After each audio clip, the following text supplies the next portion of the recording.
Assalamualaikum warahmatullahi wabarakatuh. Kami dari mahasiswa Universitas Muhammadiyah Lamongan, Prodi S1 Farmasi kelas 2B dari kelompok 5 akan mempresentasikan hasil dari kerja kelompok kami yang berjudul Santan Gam dan Ispagula. Anggota dari kelompok kami yang pertama adalah Rizka Amalia Fahriani, yaitu saya sendiri sebagai moderator dan pemateri 1.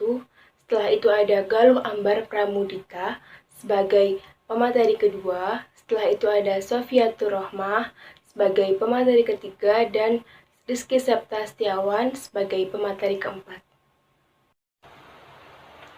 Yang pertama akan dipaparkan yaitu adalah santan gam.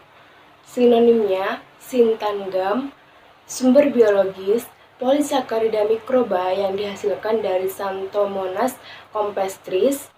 Morfologi, warna bubuk berwarna krim. Setelah itu bau, tidak berbau. Kelarutan, larut dalam air dingin dan panas, memberikan larutan yang sangat kental, stabil terhadap perubahan pH dan juga terhadap panas. Lalu ada fitur tambahan, larutan encer dari santan gam membentuk film pada penguapan. Larutan berair adalah pseudoplastik. Berikutnya yaitu adalah produksi. Salah satu teknik bioteknologi terbaru yaitu teknologi DNA rekombinan telah dimanfaatkan untuk produksi komersial gom santan. Pertama-tama, genom Xanthomonas campestris dibuat atau diproduksi oleh Escherichia coli dengan penggunaan secara kosmit dan jangkauan inang luas yang digunakan sebagai vektor. Selanjutnya, transfer gen secara konjugal terjadi dari E. coli ke dalam Xanthomonas campestris yang tidak berlendir. Akibatnya, gen tipe lain dipisahkan berdasarkan kemampuan unik mereka untuk mengembalikan fenotip mukoid.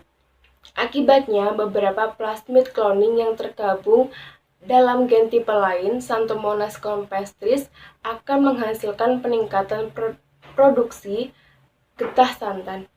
Menariknya, gom santan komersial dikendalikan secara genetik berbeda, berat molekul dan sebagai garam natrium, kalium atau kalsium masing-masing. Assalamualaikum warahmatullahi wabarakatuh. Saya Galuh Ambar Pramudita sebagai pemateri kedua akan melanjutkan paparan materi yang telah disampaikan oleh rekan saya. Konstituen kimia. Pantagam terutama terdiri dari residu asam diglukosil, dimanosil, dan diglukosiluronat bersama dengan varian kuantum O-asetil dan asam pirufat asetal. Struktur utama pada dasarnya terdiri dari tulang punggung selulosa dengan rantai samping trisakarida dan bagian berulang menjadi pentasakarida. Kegunaannya, Khanta ditemukan memiliki jangkauan penggunaan yang sangat luas, banyak digunakan sebagai penstabil dan zat pensuspensi dalam emulsi, cat, semprotan, pertanian, dan herbisida. Penggunaannya ditemukan dalam makanan, farmasi, dan industri lainnya. Penggunaan khusus tergantung pada perilaku reologi Khantan dalam larutan. Efek sinergis diamati dalam makanan ketika Khantan dicampur dengan galaktomanan seperti guar gam atau kacang lukos. Gam dapat digunakan sebagai pengontrol vikositas dalam penggosokan, amplas, dan perekat. Penggunaan lainnya sebagai agen pembentukan gel dalam bahan peledak dan agen flukolasi dalam ekstraksi. Produk yang dipasarkan, salah satunya gam mikroba yang saat ini diproduksi dalam skala komersial oleh Kelso San Diego, Amerika Serikat, dan oleh Rone Pauline S.A. Mele, Perancis. Ini dipasarkan dengan berbagai nama dagang seperti Kentrol, Kelzan, atau Rodogel. Assalamualaikum warahmatullahi wabarakatuh. Saya Sofiatur Rohmah di sini sebagai pemateri 3 akan melanjutkan paparan materi sebelumnya yang telah disampaikan oleh rekan saya. Untuk selanjutnya yaitu kita akan membahas ispagula. Nama lain dari ispagula yaitu ispagol, hisapgula, atau biji spon. Sumber biologis, ispagula terdiri dari biji kering Plantago ovata Forscal milik keluarga Plantaginaceae. Sumber geografis Ispagula adalah untuk ramuan tahunan yang dibudidayakan di India di Gujarat, Maharashtra, Punjab, dan di beberapa bagian Rajasthan dan Provinsi Sind Pakistan. Ini dibudidayakan secara luas di sekitar Sidhpur di Gujarat Utara. Untuk selanjutnya yaitu budidaya dan pengumpulan. Benih isabgol ditaburkan pada bulan November dengan metode penyebaran tanah lempung yang dikeringkan dengan baik dengan pH 7,5 sampai 8,5.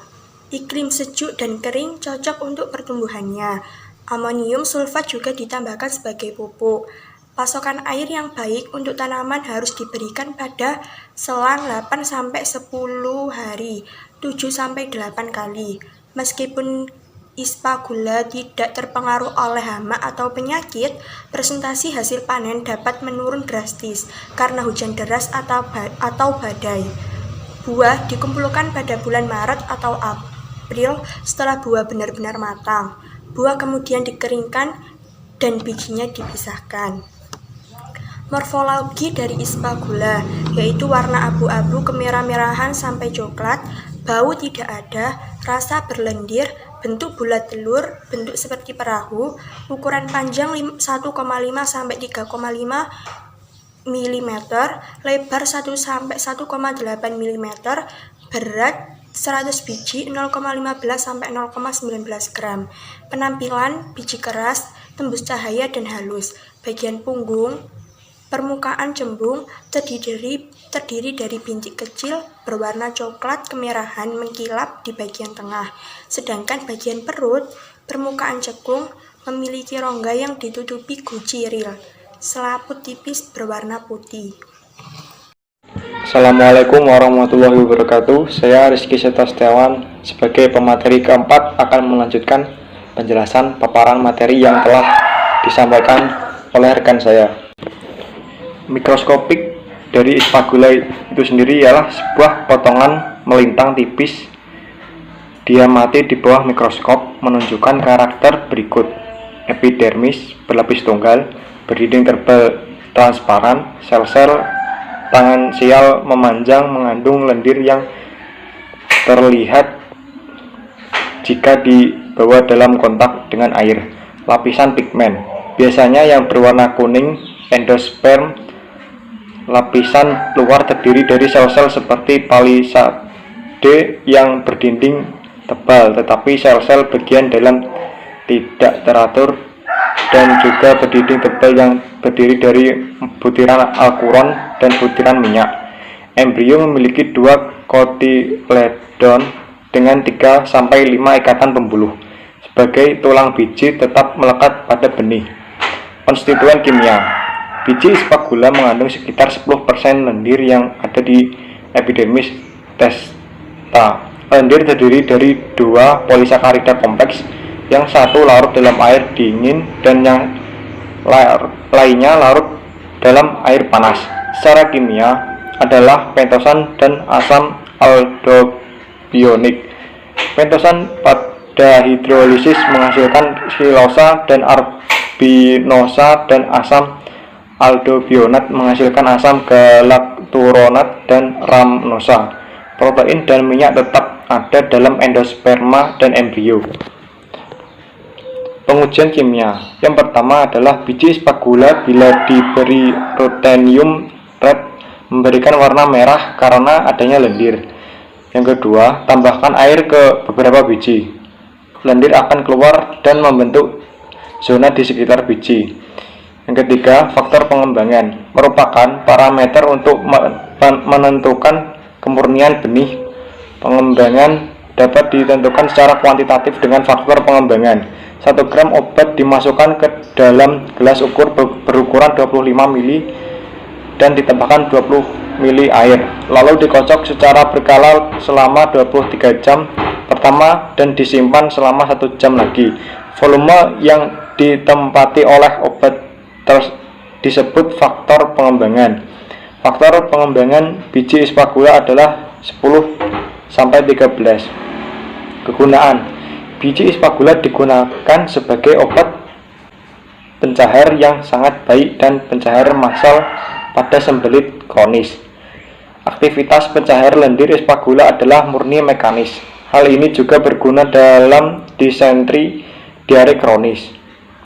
Dalam kasus ulkus, duodenum dan wasir, ia bekerja secara efektif sebagai agen yang menenangkan. Sekam espagula juga digunakan untuk tujuan yang sama. Sekian video presentasi dari kami. Semoga apa yang telah kami sampaikan dapat bermanfaat bagi kita semua. Apabila ada kesalahan dalam pengucapan, kami mohon maaf yang sebesar-besarnya. Nun wal qalami wa ma yasturun. Fastabiqul khairat. Wassalamualaikum warahmatullahi wabarakatuh.